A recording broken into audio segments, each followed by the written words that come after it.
Good morning to all of you students. बेटा अभी तक हमारा जो टॉपिक चल रहा है, आई होप आप अच्छे से पढ़ रहे होंगे, बहुत आपको अच्छे से समझ में भी आ रहा होगा। तो जितना हो सके बेटा इस क्वेश्चंस को कीजिए, समझिए। कोई डाउट आता है तो हमसे डिस्कस कीजिए, पूछिए, लेकिन ऐसा नहीं है कि आप बिना डाउट लिए अब चलता रहेगा ऐसा सिस्टम, ऐसा ना कीजिए। तो जितना हो सके पढ़िए, समझिए टॉपिक्स को, और मुझसे फ़ोन करके आप डिस्कस कर लीजिए। देखिए एक क्वेश्चन मैं लेके चल रहा हूँ आपके सामने बेटा, बहुत अच्छा एक 3 मार्क्स में आने वाले क्वेश्चंस होते हैं ये सीबीएसई बोर्ड में। तो मान लीजिए एक क्वेश्चन है मैं लेके चल रहा हूँ आपके सामने।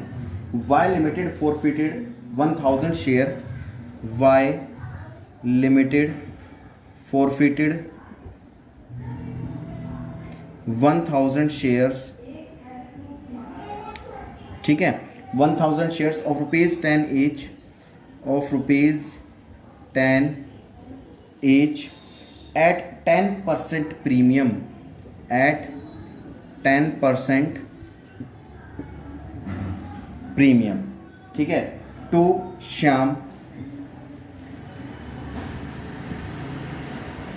ठीक है, ₹9 कोल्ड अप,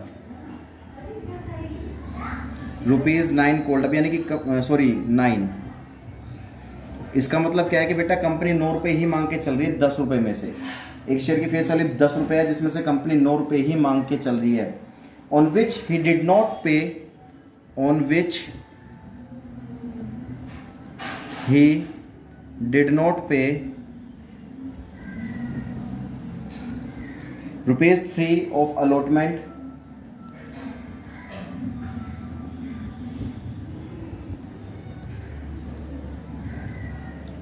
ब्रैकेट में लिख देता हूं बेटा including premium call, including security premium,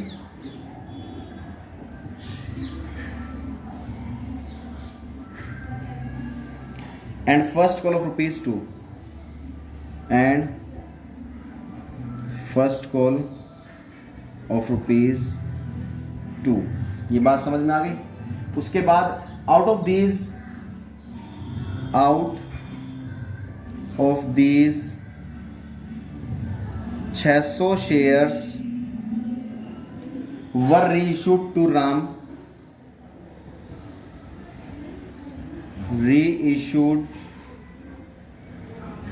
Ram, as fully paid up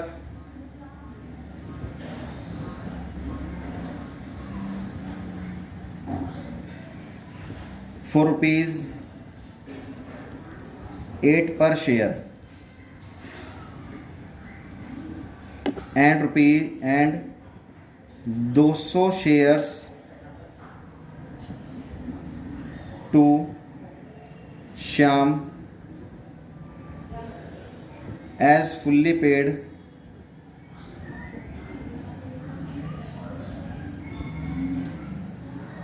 up at the rate of ₹12 पर शेयर, ठीक है, 12 पर शेयर, ठीक है। तो कहने का मतलब कि देखिए क्वेश्चन के ऊपर ढंग से समझ लेते हैं। क्वेश्चन कहने क्या चाह रहा है, वाई लिमिटेड ने बेटा 1000 शेयर फॉरफिट किए हैं, क्योंकि सामने वाले ने पेमेंट नहीं की थी कंपनी ने। ये वाई लिमिटेड कंपनी है, उसने एक व्यक्ति के 1000 शेयर्स फॉरफिट कर लिए। एक शेयर की फेस वैल्यू 10 रुपये थी, उसने 10% प्रीमियम पे थे, और जबकि कंपनी कितने मांग के चल रही थी, 9 रुपये मांग के चलती थी, जिसमें से उसने अलॉटमेंट 3 रुपये की पे नहीं की, इंक्लूडिंग प्रीमियम था और उसने फर्स्ट कॉल 2 रुपये के हिसाब से पे नहीं किए। Out of these 600 share were issue to Ram, company ने क्या किया, इस 1000 में से 600 तो राम को इशू कर दिए 8 रुपये के हिसाब से, और 200 शेयर शाम को इशू कर दिए 12 रुपये के हिसाब से। तो अब दोनों ही चीज़ देख के चलते हैं।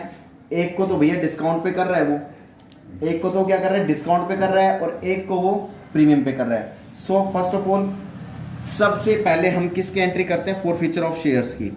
फॉरफीचर ऑफ शेयर्स की क्या एंट्री करते हैं बेटा, share capital account debit,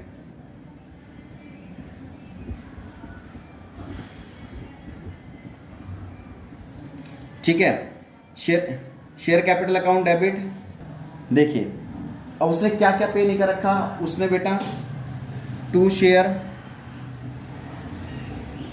allotment account, उसने अलॉटमेंट पे नहीं कर रखी, डिड नॉट पे द अलॉटमेंट मनी, और उसने फर्स्ट कॉल रुपए भी पे नहीं कर रखे। To share first call account and to share forfeiture account. ये बात समझ में आ गई। अब देखिए बेटा, उसने अलॉटमेंट मनी पे नहीं करी थी और उसमें सिक्योरिटी प्रीमियम इंक्लूड था। सिक्योरिटी प्रीमियम का बैलेंस क्या होता है? ऑलवेज क्रेडिट होता है, लेकिन फॉर फ्यूचर के टाइम बेटा इसका बैलेंस क्या हो जाएगा? डेबिट हो जाएगा। Security premium account debit. क्यों? क्योंकि बेटा अब वो कंपनी ने जब्त कर लिए। जब कंपनी ने इशू किए थे तो सिक्योरिटी प्रीमियम का बैलेंस क्रेडिट होता था, लेकिन अब कंपनी ने जब्त कर लिए तो वापस उसका बैलेंस डेबिट हो जाएगा। अब देखिए शेयर कितने थे कंपनी के, कंपनी ने कितने शेयर फॉरफिट किए? 1000 शेयर। कितने रुपए के हिसाब से बेटा? 9 रुपये कोल्ड अप थी, तो कितना बन गया यहाँ पर? 9000। प्रीमियम कितना है? 10 का 10% प्रीमियम कितना बनता है? 1 रुपया। तो यहाँ पर सिक्योरिटी प्रीमियम कितना बन गया? 1। कितना आ गया यहाँ पर बेटा? 1000। यहाँ तक ये बात समझ में आ गई। अलॉटमेंट कितने रुपए के हिसाब से पे नहीं कर रहा वो? 3 रुपये के हिसाब से, तो यहाँ कितना आ गया? 3000। फर्स्ट कॉल कितने रुपए के हिसाब से पे नहीं कर रहा? 2 रुपये के हिसाब से, तो कितना आ गया? 2000। यानी कि उसने कितने पे कर दिए होंगे टोटल? बेटा एक बात ध्यान रखना, टोटल 10 का शेयर था जिसमें से उसने 3 और 2 5 तो पे ही नहीं किए। उसने कितने पे कर दिए होंगे? यानी कि 5 रुपये पे कर दिए होंगे उसने, वो कंपनी उसके जब्त कर लेगी। ये बात समझ में आ गई आपको अच्छे से? तो ये उसकी फॉरफिट की एंट्री थी। सेकेंडली बात करते हैं बेटा री इशू की एंट्री। री इशू की एंट्री क्या होती है? सबसे पहले तो री इशू 600 शेयर वाले री इशू की बात करेंगे, क्योंकि 2 शेयर उसने अलग अलग इशू कर रखे हैं। तो री इशू की एंट्री क्या होती है? Bank account debit to share capital account, ये एंट्री होती है। लेकिन ये एंट्री कर तो देंगे, लेकिन वो कह रहा है हमने 600 शेयर को 8 रुपये पर इशू किया है, 8 रुपये पर शेयर पे इशू किया है। कोल्ड अप वैल्यू कितनी थी बेटा? कोल्ड अप वैल्यू कितनी थी? 9 रुपये थी, लेकिन हमने उसको 8 में इशू कर दिया है। तो यानी कि डिस्काउंट कितने रुपये हो गया? 1 रुपया हो गया। यानी कि हमने 600 शेयर इशू कर दिए 8 रुपये में, तो यहाँ पे कितना आ गया? 4800। डिस्काउंट कितना हो गया? 1 रुपये हो गया। तो डिस्काउंट को किस नाम से दिखाते हैं हम? Share forfeiture account debit. 600 into 1 वो हो गया, सॉरी कितना है अपने पास कितना है बेटा? ये 8 रुपये फुल्ली पेड अप है ना, तो बेटा डिस्काउंट 2 रुपये हो गया ना, 2 रुपये हो गया बेटा 1200, और यहाँ पर आ जाएगा 600 इंटू 10 6000। तो बेटा ये बात समझ में आ गई होगी। उसके बाद तीसरी एंट्री क्या होती है? Share forfeiture account debit to capital reserve. अब देखिए कैलकुलेशन यहां पर हम कुछ अलग सी कर देते हैं। अलग से कैसे होगी? मैंने आपको बताया था फॉरफिट कितने थे शेयर? 1000, लेकिन रीइश्यू कितने कर रहे हैं? 600 कर रहे हैं। तो यहां पर कैलकुलेशन कैसे हो जाएगी भाई? 1000 शेयर फॉरफिट किए थे, 1000 शेयर फॉरफिट किए थे, उस पर कितना प्रॉफिट था? 5000 का। एक पर 5000 अपोन में 1000, रीइश्यू कितने कर रहे हैं? 600।